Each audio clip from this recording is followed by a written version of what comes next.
Hello, everyone. Namaste. This is Hemi.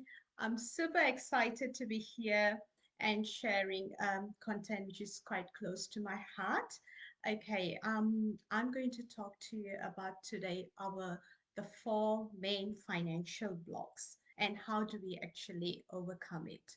For those of you who do not know, money is actually energy. So it's like having a partner in your life. It's just like having a pet. Everything is energy.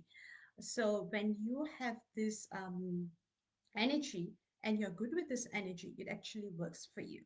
So, and in my healing profession, I've seen four main financial blocks um, that I've been healing, and I thought I would share with you what are the four main financial blocks and how we can actually overcome that. The first is your mindset. You need to look the space that you're coming from. Are you in the scarcity mindset versus to the abundance mindset? How do you check this? Just notice the conversations that you have with yourself. Do you always tell yourself that you don't have money, you can't you can't earn enough money? What is the self-talk that you always tell yourself?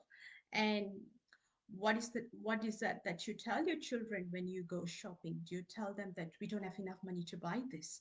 Or are you in an abundance mindset by using positive words, by saying, maybe it's not in our budget, next time we can consider it? Mm, Believe it or not, we have a lot of these parental programs from our parents. So when we grow up seeing them, and if our parents had struggles with money, this scarcity mindset is something that we will adopt very naturally. Say if our parents were very wealthy and they were good with money, then obviously we will be in an abundance space and we don't need to be talking about that or healing that. The second block that I'm going to talk about is your relationship with money. So this really goes back um, to recalling what how our parents actually handle money. For example, like when I was growing up, I used to see my dad working really very hard, and I had this mental program in myself growing up as a young girl that I need to work very hard for my money. Without hard work, I can't get money. And I used to think that money does not come easily to me. So these are these unhealthy habits that we actually gain from noticing our parents. So the second block is basically having healthy benefits, healthy relationship with our money compared to the unhealthy relationship. So you need to sit down and notice what is it that you are holding on.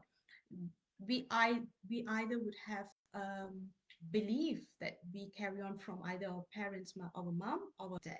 So you just need to notice how was your father with money, how was your mother with money, and who are you actually following? So how do we actually move from unhealthy relationship to healthy relationship with money? It's simple.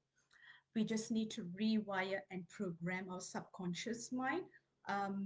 What I like to do is like I like to say powerful declarations in the morning when I wake up, and I say like I am a magnet of money.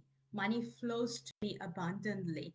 Money comes to me easily. So I do this journaling around money. So I change my mindset to a positive mindset about money. So that's how you actually shift from an unhealthy relationship to a healthy relationship about money. The third money block, which I'm going to talk to you about, is about you might have your financial goals that you want to achieve in your life. Say the financial goals, say if you're an entrepreneur, say you want to have your first launch, you want to do your first 100 grand, 10 grand. If you're self-employed, you might want to get your house, your first car. So there are a lot of dreams that we do have. But our mental mind says that we can achieve it. And a small part of us actually say, maybe, can we really do it? And you start doubting yourself. And you have this inner talk within you which says, maybe I'm not worth it. Maybe I can't do it. So these are the little critic which is inside you that comes up. and says that you're not good enough. So you need to notice and you need to actually go back in your lifetime and say, what are the financial goals that I ever thought that I wanted to achieve? And then I've completely stopped and I self sabotage myself. So you need to revisit these goals and what did you keep telling yourself? And how did you persuade yourself by not pursuing that goal? The one common thing that I could always say is procrastination. When we feel there is some fear in us which is coming up, it could be fear of confidence, fear of doing the work. Some people do have fear of being rich and successful. So you need to sit down and say, I want this goal. I am motivated. I'm inspired. But how am I going to achieve it? Am I going through this goal or am I procrastinating? Well, we might need a pause to take action on our goal, but if we are procrastinating it for a very long time, so that is not going to benefit you. So that means you're self-sabotaging yourself. How do you overcome this block? Well, we do have, when we have these issues or self-critic about our money blocks, these are actually energy which is blocked in our chakras, which actually requires to be extracted and healed. Either you can go and see a counselor or an experienced healer. What a healer would do, or what I normally do in my sessions, is that I go to the root cause of the problem. So it will be an hour long session that you need to write down what is the issue and what is actually stopping you from achieving this goal.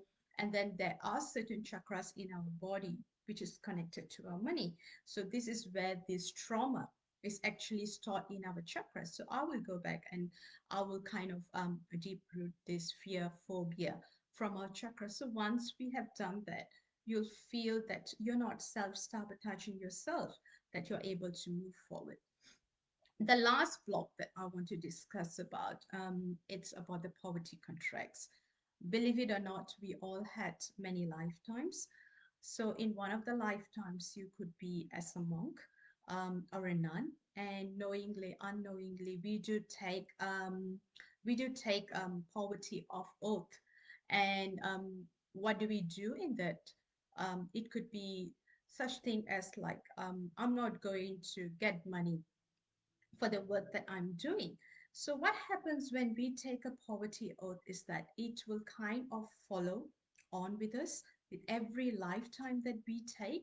So even though if you are having an abundance mindset and you're having a healthy relationship with money and you're not self-sabotaging yourself, I would say the last thing is to look at is poverty contracts. Poverty contracts is something which you can't work on yourself. You need to actually go to as an Akashic reader myself, I had a poverty contract. And there were things that when I traveled back in my time and previous incarnations, I was a monk and I've taken a poverty oath. So I do went and worked in Akashic record to heal, and you need to close the poverty contract. If you have a poverty contract, you need to close that lifetime, and also you're not going to allow that poverty contract to affect through the future lifetime. So once you do that, you will find a shift in the money flow to you and also your mindset, and that will kind of heal the trauma, the pain that you have. If you, I hope not many people hold the poverty contract. If you don't hold the poverty contract, which is good, but just to look out for the main things that I've gone over today, just look about your relationship with money. Just look about your scarcity mindset. Do some powerful morning declaration saying that money flows to you, and also to look for what were the programs, what were the beliefs that you took on from your parents. See which parents are you kind of taking on the mindset. Obviously, if you take on the positive one, that's good, but if you have taken on a scarcity mindset, that's what we need to notice and we need to take action. So when we take action, we are more reaching towards our goal. And finally would be the poverty contract. A last tip that I would like to share with you is when we are visualizing our goals, okay? Um, we should not be just visualizing just for the benefit of us. We should be also visualizing for the benefit of your family, for the community. Say if you visualized a goal that you want to have a savings about maybe 10 grand, 20 grand, and it's not about your visualization and manifesting that 10 grand. In your process of visualization, also visualize that how are you going to benefit the people around you?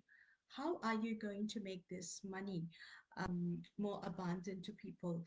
Are you going to help people who are homeless? Are you going to donate some of the money, whatever the amount be?